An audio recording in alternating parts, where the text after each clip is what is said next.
یہ کہتی ہیں کہ ہمارے علاقے میں عورتوں کا جنازہ رات میں نکالا جاتا ہے، اور مردوں کے لیے کہتے ہیں کہ مردوں کا جنازہ رات میں نکل ہی نہیں سکتا ہے، کیا حکم شرع ہوگا؟ دیکھیں، بہنوں کا جنازہ رات میں لے جانا بہت ہی اچھا ہے، اس میں انکار نہیں، بشرطے کہ بہت طویل وقت تک لاش کو رکھنا لازم نہ آئے۔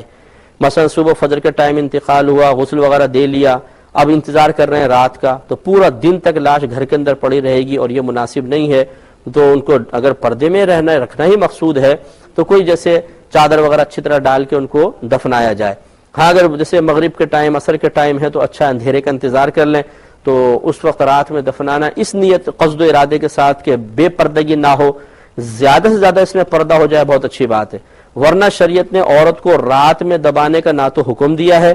نہ عورت کو رات میں دبانے پر کوئی فضیلت حاصل ہوگی، یہ اچھی طرح یاد رکھیں۔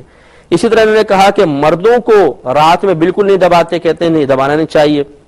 بالکل غلط ہے، کوئی شریعت کی طرف سے ممانعت نہیں ہے، مردوں کو دن میں بھی دفنا سکتے ہیں، رات میں دفنا سکتے ہیں، کوئی ممانعت نہیں۔ اس کا مطلب تو یہ ہوا کہ آپ کے ایسا ہوتا ہوگا کہ رات میں اگر کسی کا انتقال ہوا تو پوری رات مردہ گھر میں رہے گا، صبح ہی دفنائیں گے کیونکہ مردوں کو رات میں نہیں دفناتے۔ حالانکہ نبی کریم صلی اللہ علیہ وسلم نے سختی سے ارشاد فرمایا کہ جیسے کسی شخص کا انتقال ہو جتنی جلدی ہو سکے اس کو دفناؤ، تو یہ پوری رات روک کر رکھنا یاد رکھیں یہ مکروہ ہے اور اس سے میت کو بڑی اذیت ہوتی ہے۔ نبی کریم صلی اللہ علیہ وسلم نے ارشاد فرمایا جنازے کو تیزی کے ساتھ لے کر جاؤ، اس لیے کہ اگر وہ نیک ہے تو وہ بے چین ہوتا ہے کہ میں اپنے راحت کے مقام پر پہنچ جاؤں، اور اگر وہ گناہ گار ہے تو اسے جلد از جلد اپنے کندھوں سے اتارو تاکہ اس کے گناہوں کا بوجھ تمہارے کندھوں پر نہ رہے۔ تو نبی کریم نے جنازے کو بھی تیزی کے ساتھ لے جانے کا حکم ارشاد فرمایا، اس لیے فقہاء نے لکھا کہ جنازے کو بہت آہستہ نہ لے کر جائیں، نہ بہت تیز بھاگیں، لیکن ایک معتدل رفتار سے جتنا جلدی ہو سکے لے جا کر اس کو قبر میں دفنا دیا جائے۔